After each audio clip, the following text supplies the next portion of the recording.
अस्सलाम वालेकुम नाज़रीन, प्रोग्राम बोन हेल्थ के साथ डॉक्टर ख्वाजा साजिद असलम हाज़िर हैं। मैं ऑर्थोपेडिक सर्जन हूँ।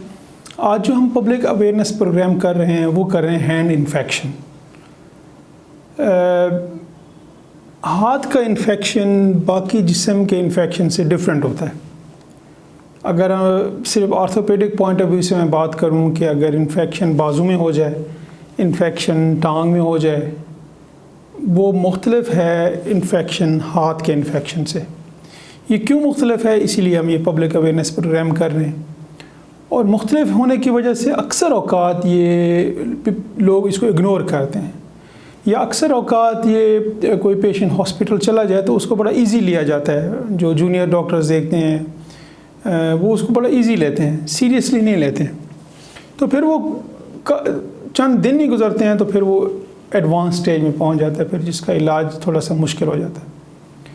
ये पब्लिक अवेयरनेस प्रोग्राम करने की जो अवामी शऊर के लिए जो अवेयरनेस के लिए प्रोग्राम किए जाते हैं वो इसलिए किए जाते हैं कि जिस तरह मैं हमेशा कहता हूँ कि prevention is always better than treatment, कि एहतियात करें। तो उससे जो इलाज पे जो गवर्नमेंट का सरकारी ख़र्चा होता है या प्राइवेट सेक्टर का होता है या हर बंदे की अपनी जेब से पैसा जाता है, तो वो सारी की सारी चीज़ें बच जाएंगी और यही हेल्थ का बजट किसी और जगह पे ख़र्च हो सकता है।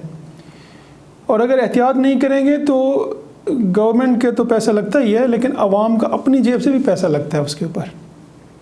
तो ये अवेयरनेस के प्रोग्राम इसलिए किए जाते हैं ताकि अर्ली डिटेक्ट हो जाता है, चाहे वो मैं ऑर्थोपेडिक के पॉइंट ऑफ व्यू से करूँ या कोई और डॉक्टर्स करते हैं हेल्थ से रिलेटेड। जिस तरह सबसे बड़ी अहम कैंपेन जो पूरी दुनिया में चली है वो कैंसर की है, कि अर्ली डिटेक्शन ऑफ कैंसर, कि जल्दी से जल्दी पता चल जाए कैंसर का, ताकि बंदे की मौत वाक़या ना हो और उसका इलाज बेहतर से बेहतर हो सके।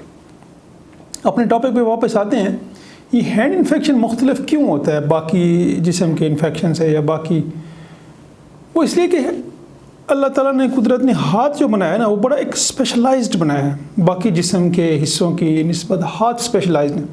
देखिए ना, 5 उंगलियां होती हैं लेकिन हर उंगली डिफरेंट फंक्शन कर सकती है। जब आप म्यूज़िकल इंस्ट्रूमेंट करते हैं, आप कंप्यूटर यूज़ करते हैं, तो हर उंगली अलग अलग फंक्शन कर सकती है। हालांकि हाथ एक है और उंगलियां भी वही उसी तरह की हैं, लेकिन अलग अलग ये फंक्शन कर सकती हैं एक ही टाइम पे। तो एक बड़ी ही फ़ाइन और स्पेशलाइज्ड किस्म के तरीके से कुदरत ने इसको बनाया है।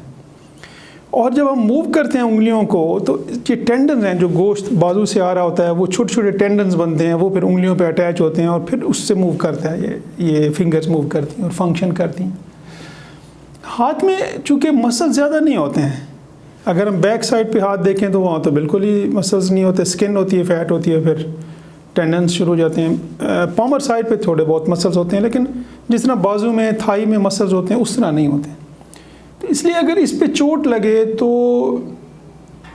बड़ा इजी होता है कि वो चोट जो है डीप चली जाए, टेंडन्स को या ब्लड वेसल्स को या हड्डी को, बोन्स को।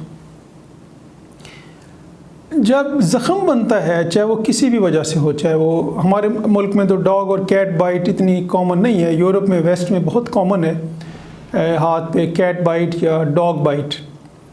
हमारे मुल्क में इतनी कॉमन नहीं। हमारे मुल्क में वो है, क्या कहते हैं, ट्रॉमेटिक है कि गाड़ियों का कोई काम कर रहा है, कोई मज़दूर है तो उसको हाथ की चोट लगने के चांसेस ये ज़्यादा कॉमन है हमारे कंट्री में। तो जब हाथ पे चोट लगती है और कोई ज़ख़म बन जाए स्पेशली, तो वो बहुत जल्दी हड्डी तक पहुंच जाता है, बहुत जल्दी टेंडन्स तक पहुंच जाता है। ये टेंडन्स का जो इन्फेक्शन है, जो आपको जो डॉर्सम ऑफ हैंड पे आपको नज़र आते हैं ना टेंडन, जिसकी वजह से हाथ मूव करते हैं, इसके ऊपर लेयर्स होती हैं बहुत सारी, और वो लेयर्स होती हैं जो इसको प्रोटेक्ट करती हैं और इसकी इजी मूवमेंट करती हैं और इस टेंडन्स को प्रोटेक्ट करती हैं।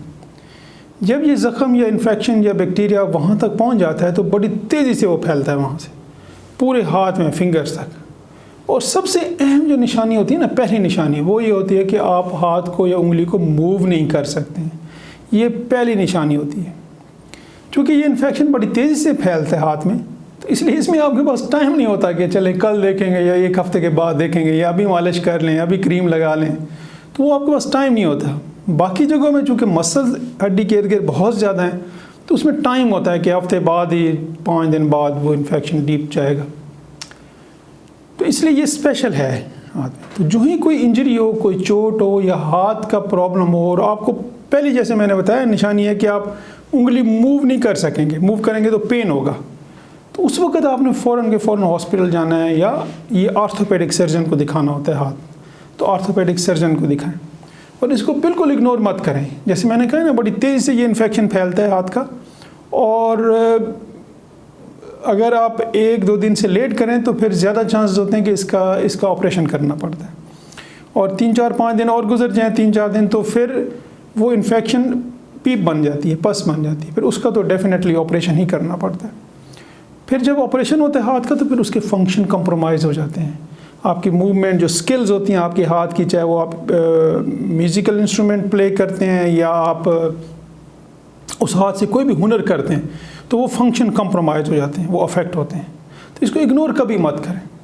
डिस्प्ले पे मेरा नंबर है, किसने कांटेक्ट करना है या अपॉइंटमेंट लेनी है, you are welcome. Thank you.